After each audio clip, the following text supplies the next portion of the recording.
Jeg har udarbejdet en fremlæggelse, og mit overordnede emne har været raceforskel med udgangspunkt i USA.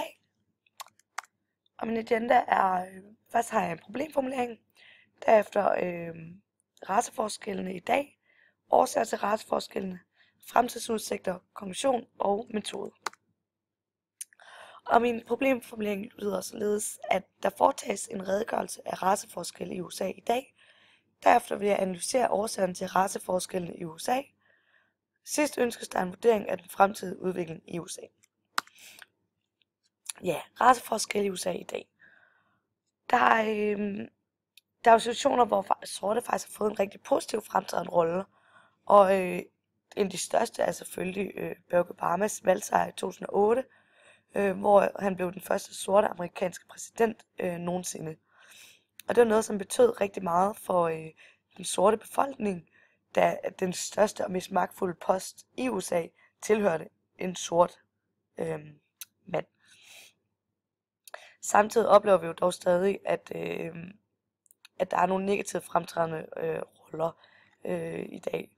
Og et godt eksempel på det kunne være Ferguson-sagen, hvor vi har en 18-årig Michael Brown, som bliver helt ubevæbnet, bliver dræbt på åben gade af en hvid betjent.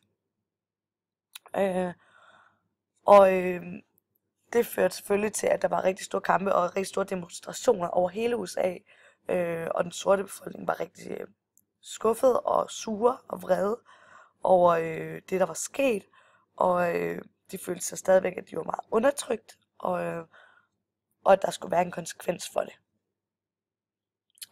Og man kan sige, altså, i dag er der jo mange måder ligesom at komme frem med sin mening på, og der er især mange kunstnere, sorte kunstnere, som fortolker racismen igennem deres tekster.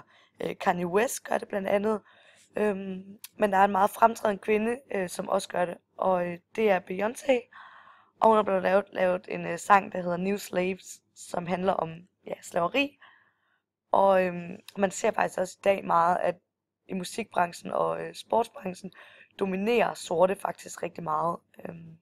For eksempel i sport er det meget i amerikansk fodbold og basketball, hvor man ser det. Ja, og så er der nogle årsager til, at der er de raceforskelle, som der er i dag. Og man kan sige, at de hvide har altid haft et meget traditionsrigt samfund, og de har altid følt sig hævet over den sorte del af befolkningen. Og det kan man lede helt tilbage til koloniseringen, hvor de jo selvfølgelig havde magten over de sorte, hvor de var jo kolonimagter.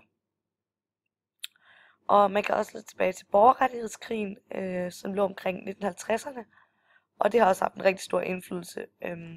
Og det var faktisk sådan, at de sorte havde tilkæmpet sig nogle politiske rettigheder, som også hjalp dem økonomisk. Men omkring borgerrettighedskrigen endte det med, at de sorte faktisk mistede mange af deres politiske rettigheder igen, og de sorte derved også mistede meget, der blev meget økonomisk afhængige af de hvide igen. Og man kan jo sige, da USA ligesom blev grundlagt, transporterede jo den hvide del af befolkningen ligesom afrikanske sorte arbejdere til USA for at gøre det hårde arbejde i marken og få landbruget til at fungere. Og det kan jo selvfølgelig være nogle af grundene til,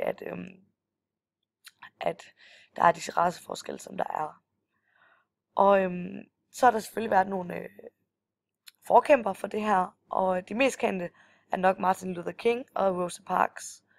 Og Martin Luther King gjorde sig jo ligesom første gang bemærket, da han var leder af Bush-boykotten, som blev startet af Rosa Parks, i forbindelse med, at hun nægtede at afgive sin plads til en hvid mand i bussen.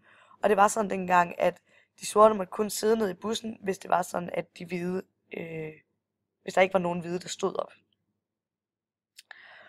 Og han var også med til at grundlægge Southern Christian Leadership Conference i 1957, og dens formål var ligesom, at de ville organisere borgerrettighedsaktivismen. Men det Martin Luther King selvfølgelig er mest kendt for, det er hans tale I Have a Dream. Og det gjorde ham til en af de største og mest kendte sorte frihedskæmper sammen med Rosa Parks. Og hvad bringer fremtiden så? Det er selvfølgelig svært at sige, hvad fremtiden den vil bringe, da ingen ved det. Men man kan sige så meget, at USA har rykket sig rigtig meget siden borgerkrigen.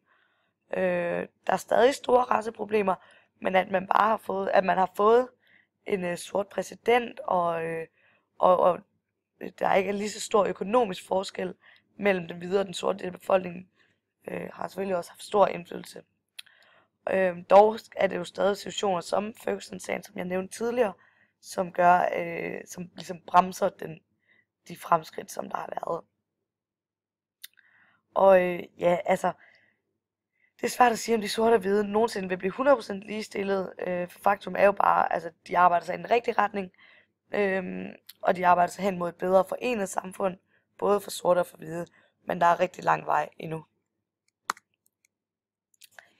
Ja, i forhold til metode har jeg jo, altså kulturforståelse er jo et humanistisk fag og et samfundsvidenskabeligt fag, hvilket så betyder, at jeg har arbejdet meget humanistisk samt empirisk i min metode.